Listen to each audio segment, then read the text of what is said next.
Last week, I pulled my perfectly good running turbo 5-cylinder engine out of my Audi Quattro to replace the clutch, fix a couple oil leaks, and hopefully improve its reliability. And it turns out it wasn't so perfect.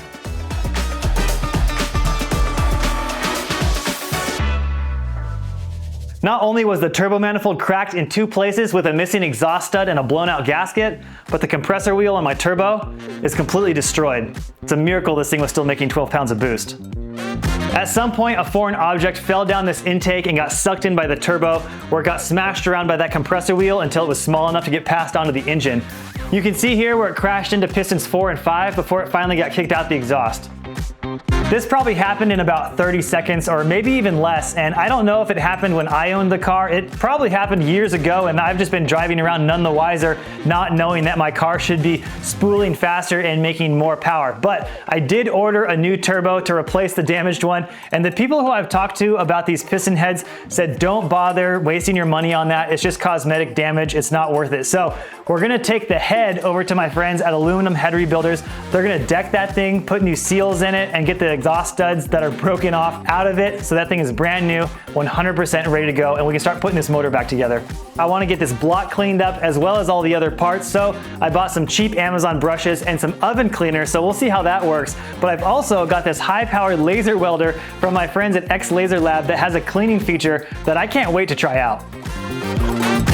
You want to scrape all the big chunks off first so this stuff can penetrate as best as possible. I got like 6 cans of this, so I'm just going to spray half of this on one go. We're gonna let that sit for a few minutes so it can really soak in. I've also got this steamer, but it doesn't really work that well. Water only gets about 220 degrees, and that's not really hot enough to melt all this nasty oil and grime, so don't expect a lot out of this thing. Once you get all that stuff kind of loosened up, the steamer does do a pretty good job of blasting all that stuff out of the crevices and corners and things. It's a lot easier than jamming a little brush down there. I will say though, it makes a little bit of a mess. I'd highly recommend wearing safety glasses and some crappy shoes. I did do 2 rounds of oven cleaner steamer, just to make sure I got everything, and it's looking pretty clean. It's not quite ready for paint, so I'm gonna go drop off that head, and while it's kind of sitting here drying off, we'll come back and then we'll fire up the laser.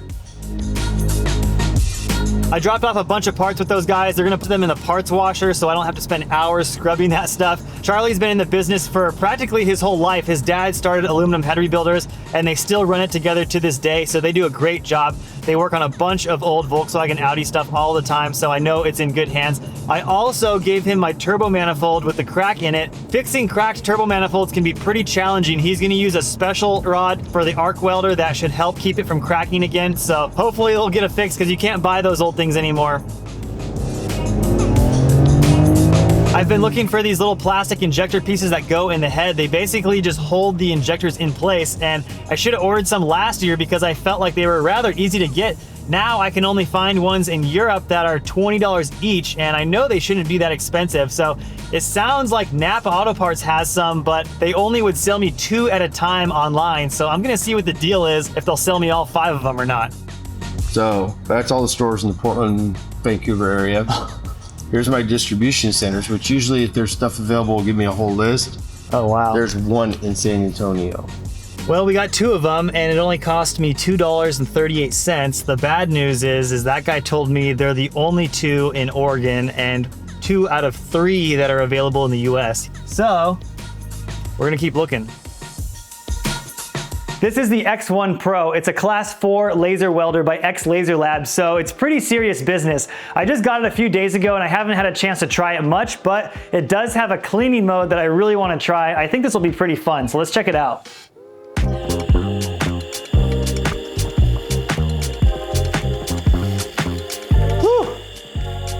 This thing is really cool. It's getting that metal looking really nice, but I should probably open up the garage door and wear some kind of respirator. Everything getting so shrouded, and I've been thinking about it. Everything getting so shrouded. Why is this world so crowded?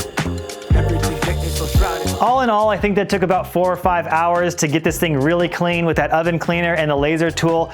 Not too bad. It would have been nice to just throw this thing in a parts cleaner, but I don't know if you can do that when the pistons and stuff are still in. For now, I would love to paint it, but I think I should wait until I get the head back and I can just do it all together as one go. I should probably pull the oil pan and take a look under there. I could replace that gasket here pretty soon. I've got a new gasket kit. I can also take out the front and rear main seal and start working on that. I'm just excited to get some new parts on this thing.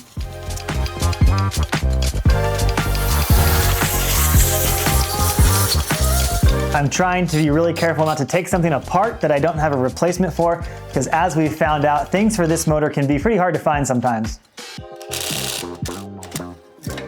Whew. Uh-oh, making a mess. And I've been thinking about it. Everything getting so shrouded.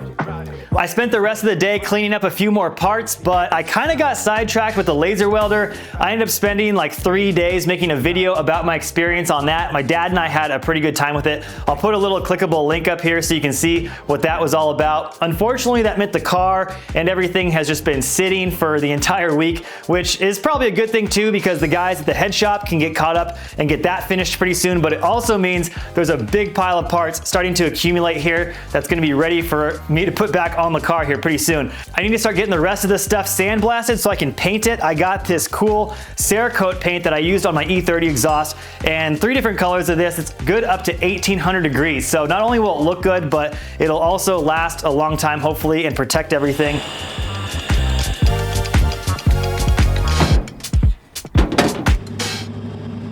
I don't think anyone's used this sandblaster in at least a decade, maybe even longer, so hopefully there's not too many cobwebs in it. This will probably work. This thing doesn't seem too bad. A little dusty.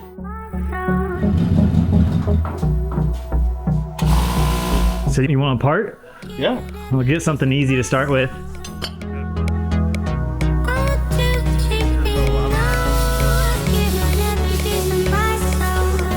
The sandblaster did a pretty good job yesterday. I brought the parts back and just touched a few of them up with some sandpaper. They're all ready to go now, organized by color. So we're gonna be doing some burnt bronze, and then also Glacier Forge, which is like a silver, and then Glacier Black, which is kind of like a satin black. We're gonna start with the black. It's pretty cold outside, like 30 degrees. So I've been warming up the garage all morning with my space heater, and it's a little bit above 50 now. So I'll probably just open the garage door about halfway so we can vent some of those fumes out, spray the parts, and then I'm gonna hang them here on the lift to dry. I've got these little magnetic hooks that I got. It takes about 90 minutes for the parts to dry and about 5 days for them to fully cure so they can withstand that 1800 degree maximum temperature, but this car probably isn't gonna be running in 5 days, so don't have to worry about that.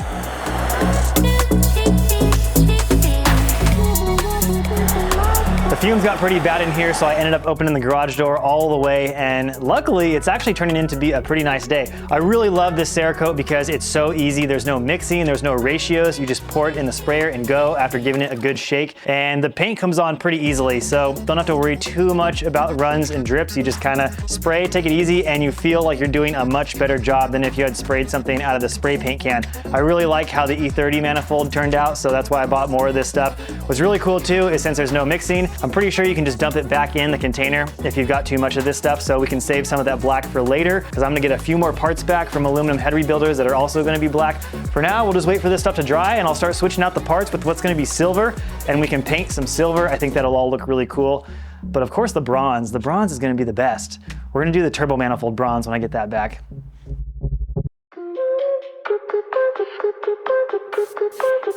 That Glacier Forge is quite a bit darker than I expected. It's a little bit more of an anthracite rather than the aluminum that I was going for, but that's all right. I think it'll still look awesome. I'm starting to learn a few tricks here. I actually bought myself a magnetic sprayer holder. Before, when I was spraying this stuff, I was trying to hold the sprayer the entire time and wasn't able to set it down. So just little things like that make a huge improvement. Also, I've been using the torch to gas off all the parts. There's contaminants and moisture and things on everything, and torching it, getting it nice and and hot helps burn that off so that it's clean before you paint it. I'm not gonna paint the burnt bronze parts yet. We're gonna wait till the turbo manifold gets back because I'm kind of running out of space here while everything's drying on my makeshift rack. And we should probably address the elephant in the room, and that's these damaged pistons. This happened, like I said earlier in the video, from some debris coming into the engine. And I've talked to a few people about it. A lot of them said it's probably not really worth fixing. You're gonna spend a lot of money. All you really need to do is make sure that this isn't gonna cause a detonation. And when there's high points on a piston like this, that can cause the car to detonate, especially with the turbo motor. So I'm just gonna grind these things down and see if I can get them looking relatively flat. And in the future, I'll probably be doing a better motor in this car anyways. So if this thing can hold boost for a couple of years,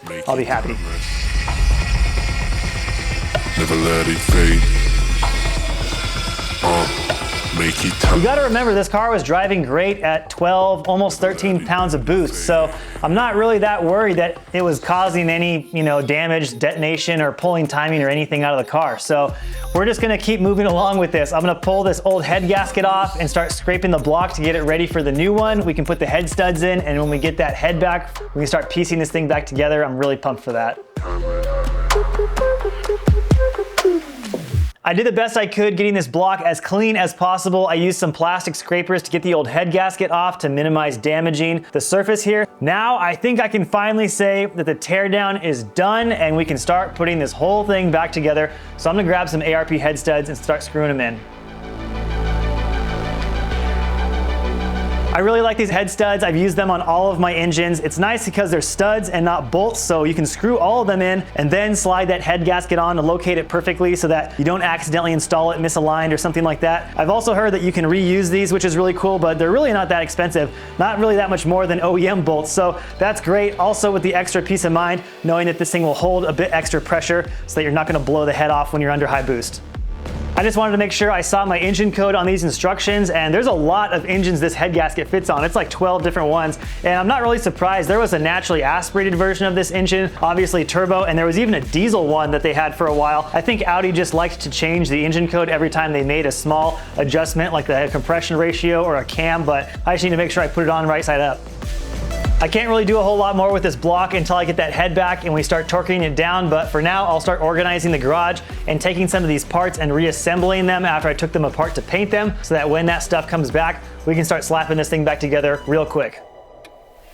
Yesterday I found myself kind of just moping around the garage looking for things to do on the motor. There wasn't a whole lot, but I figured I should probably just put the oil pan back on and get it hand tightened on there. That way it'll be easier to mask off that bottom part of the motor when I paint it. I also got the rear main seal off and got it cleaned up and ready to be put back in. Then I remembered the transmission needs to be cleaned up, so I spent a good while doing that. I also have a brand new slave cylinder for it with a braided steel hose, so I'll have the peace of mind that that's not gonna crap out on me anytime soon.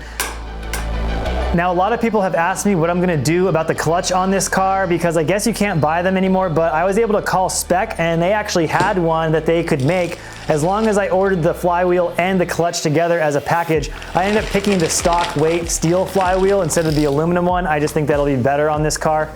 The only thing is this box has been sitting in my garage for about 9 months and I haven't had the transmission off to clearly test to see if this clutch and flywheel assembly fits, but I was able to replace the throwout bearing and that fits just fine. And once I pulled the clutch out, it looks like it's the correct one for the amount of splines I have, and the flywheel looks exactly like the stock one, so I think we're gonna be okay here. Charlie from Aluminum Head Rebuilders hit me up this morning and said the head was ready, so I went and picked that up along with a few other parts. He said the turbo manifold is going to take a little while longer. He just wants to make sure that it's done perfectly, so he's been doing some test welds on other manifolds and things like that. But now that I have the head again, I can put that thing back on the motor and really start cranking on this reassembly process, and we'll just leave the turbo manifold for last. We'll put that thing all back together and put it back in the car. One of the most important things I need to remember as I'm putting this engine all back together is making sure that all the necessary components are at top dead center. What that means is piston number 1 needs to be at the top of its stroke, the camshaft needs to be in the right position, and the distributor needs to be clocked the correct direction. Without all those things being correct, not only will the engine not start, but it can also cause damage to the engine if the piston runs into one of the valves. You'll be taking this head off and back to the machine shop all over again. Audi also made a foolproof way of knowing this. If the head is on, there's a little tiny notch in the pulley here. It just needs to line up with the top of this notch on the block. Now that the bottom end is at top dead center, I can finally put that head back on. I'm really excited for that. I shouldn't have to recheck the timing now for a while until I put the timing belt on with the cam sprocket. The sprocket has another little notch on it that will double check, make sure everything's all timed up, and then we'll know we're good to go. ARP includes this fastener lubricant, and you might think, why would you want the bolts to be slippery when you're trying to get these things torqued down here really tight? Well, you don't want to be measuring the friction of the metal on metal with the stud and the bolt together. You want to actually measure the tightness of the bolt, so that gives you a more accurate reading on your torque wrench.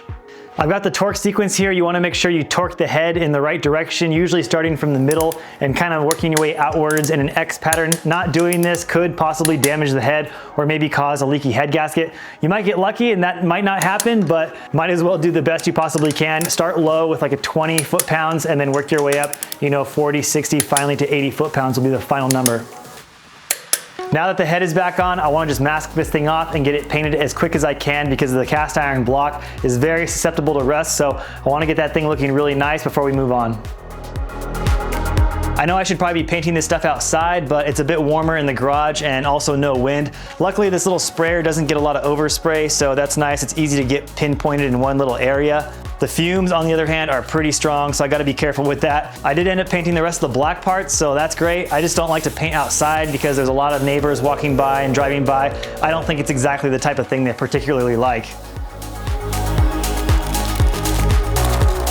I went ahead and bought myself one of these factory service manuals. This pretty much tells you everything you need to know about the car or the engine, all the different torque specs, all the different sequences that you need to install things or take them apart. It's pretty fun to look at. I've been studying this every single night. It's got really cool pictures and just learning all these nerdy little things is a good time. For the most part, I'm gonna replace a lot of these old factory bolts with these zinc coated bolts. There's nothing really special about them. They're not stronger or anything like that. They just look really cool, and this yellow coating will prevent corrosion.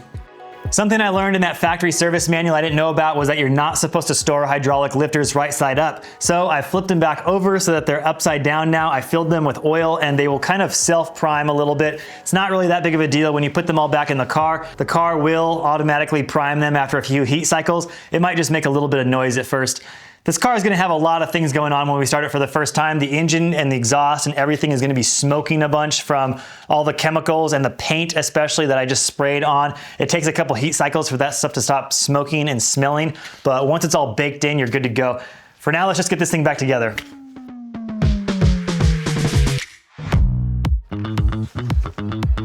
Even with the factory service manual, it's still a little bit confusing trying to figure out exactly what sequence to go in with this timing belt cover. Some of the bolts are underneath it, are already torqued, and then there's some that hold it on, obviously. There's this power steering pump that has bolts that go through the water pump into the block, and that water pump is what tightens the timing belt. So I just want to make sure I get this 100% perfect because the timing belt is something that's really, really important, and I don't want to have to pull this thing apart again, try to figure out what's wrong with it. I figured it's probably a good time also to get this camshaft bolted down there because we're going to be putting the sprocket on pretty soon.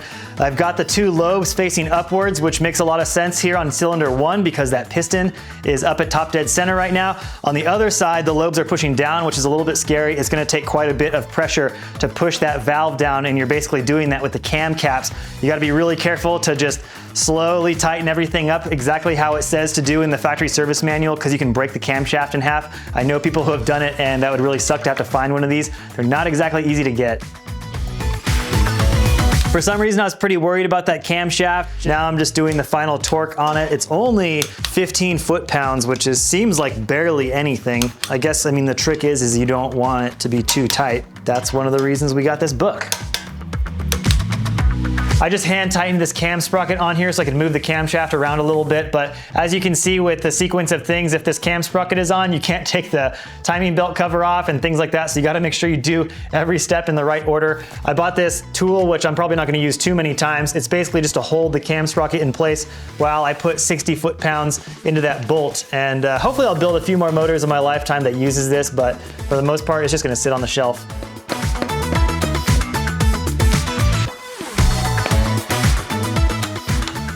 I guess that's it.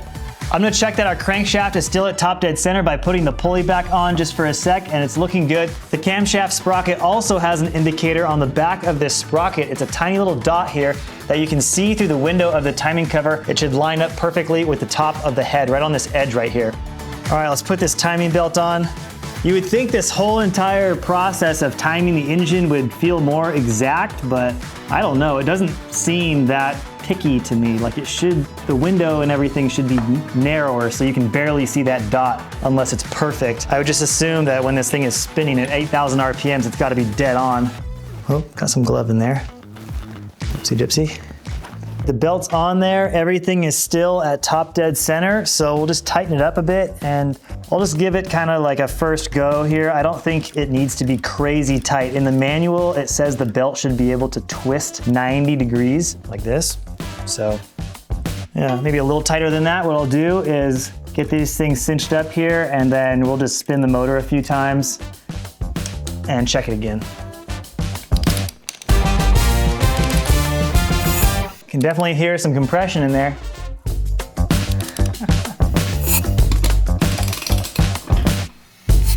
Eventually, I will need to get this crank pulley fully torqued down. I had heard rumors that you have to torque them at 400 foot-pounds, so I went and bought a 400 foot-pound torque wrench.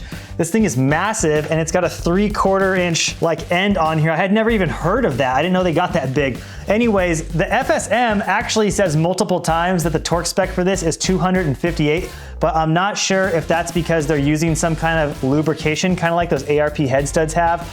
So I'm gonna have to research that a little bit more. The one thing I do know is we're gonna have to figure out a way to clamp this thing from turning, because if I'm putting that much torque, obviously the engine's just gonna wanna spin. I don't wanna use that cam sprocket tool to try to, freeze it and possibly mess up this brand new belt that we just put on. So we're gonna make something tomorrow. There is a tool that you can buy that's like $200. They're kind of hard to get. I would have had to order it from overseas. It's kind of a shame to spend that much money on something you're only gonna use once. Well, maybe a couple more times, who knows? But I wanted to see if we could make something to kind of clamp that on. It's gonna push up against this motor mount, and yeah, we'll try to figure that out tomorrow.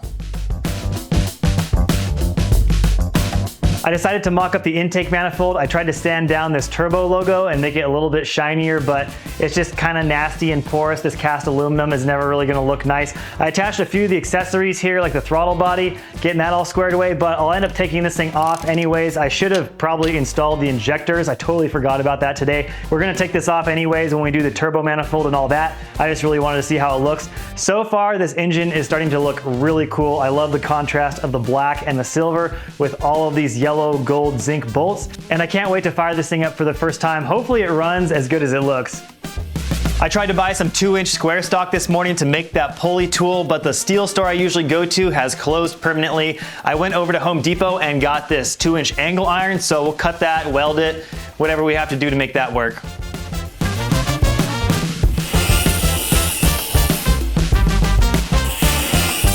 So my little pulley lockout piece here is fitting in there nicely. There's a little notch inside of there that it can push against. I'm gonna take this inch square stock and weld it onto here just like that. That way when we turn this thing, it's gonna hit against this snub mount, and that should stop the motor from turning, hopefully. Of course, I'm really excited to use the new laser welder. Again, I've welded some thinner wall steel and even some aluminum that came out really good. So this stuff is pretty thick. It might be almost a 1/4 inch thick. It's gonna take a lot to get through that. I have this thing cranked up pretty much to the max, so we'll see how good of a job it does. I don't usually care so much what my welds look like as long as they're functional, but I would love to have this turn out good just as a testament to see how good this thing can weld. Holy cow, look at that.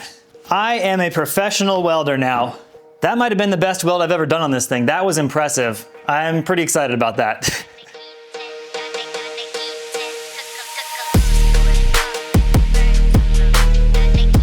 My lockout tool came out looking really good, about as good as I could have possibly hoped for. It doesn't really look like the Audi one, but I think the functionality is pretty much identical. Of course, theirs was a circle here and had a little cutaway for the snub mount, but I'm gonna give this thing a shot and just see how many foot-pounds we can get into it. All right, 200. I think I'm just gonna send it to 300. The book says 258, everyone else says 400. Let's just go somewhere in the middle. Ooh, all right.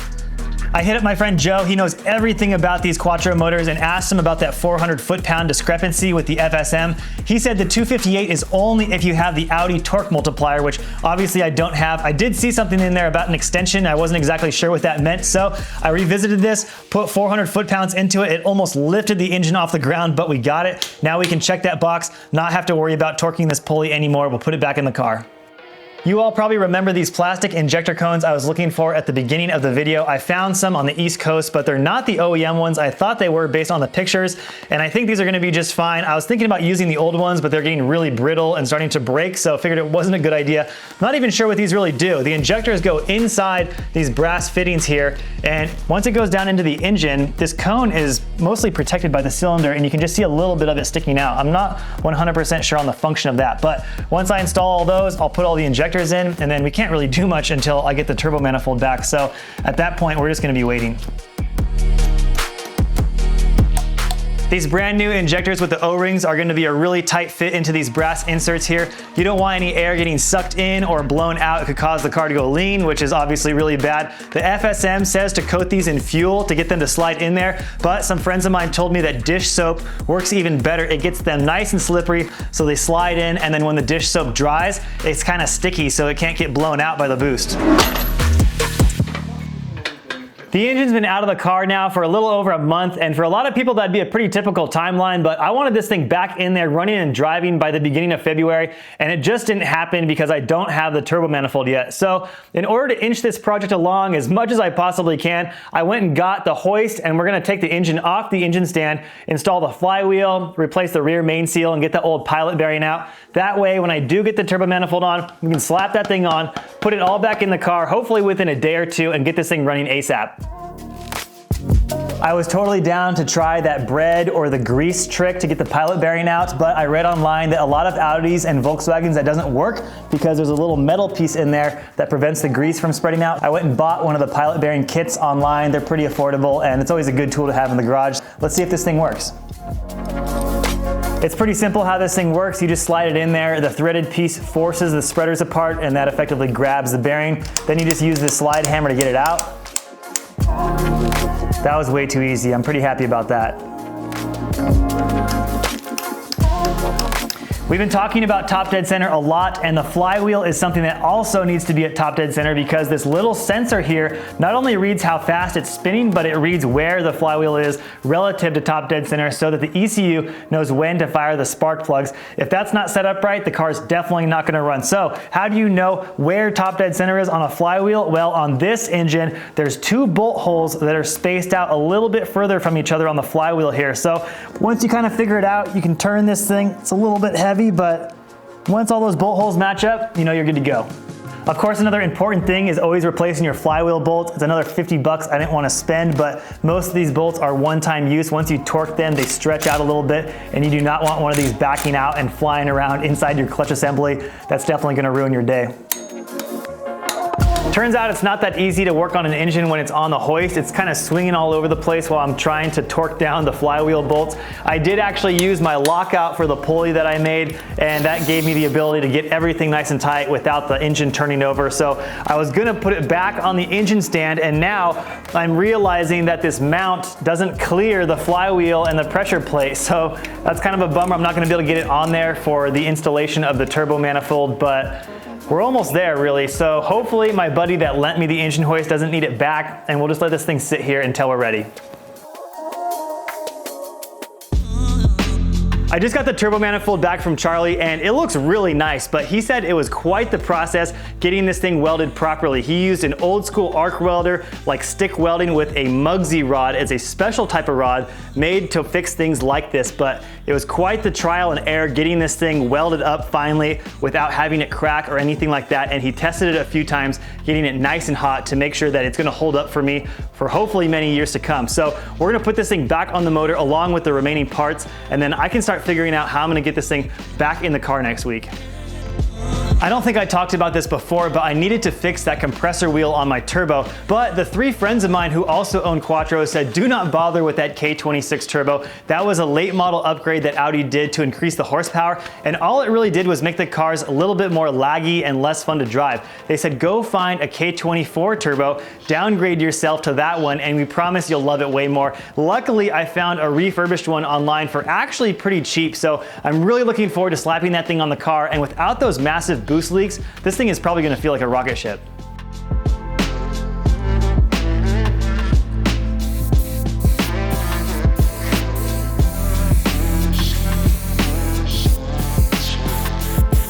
It's been really difficult the last few weeks waiting for all these parts. I had to wait for stuff in the mail and obviously the things being welded, but I wanted to wait one more day to make sure all this stuff was nice and dry, let it sit overnight. Now it can all go back on the motor. Everything is basically the same except for this turbo like I mentioned, and the turbo is almost identical. I had to reclock it a little bit, but I'm pretty sure the oil lines and the water feed and everything are gonna match up perfectly because it is basically off of the same engine, just came from someone else's car. Yeah, I feel like this episode is getting pretty long, so let's wrap this whole thing up, and then next week, we're hopefully gonna fire this thing up.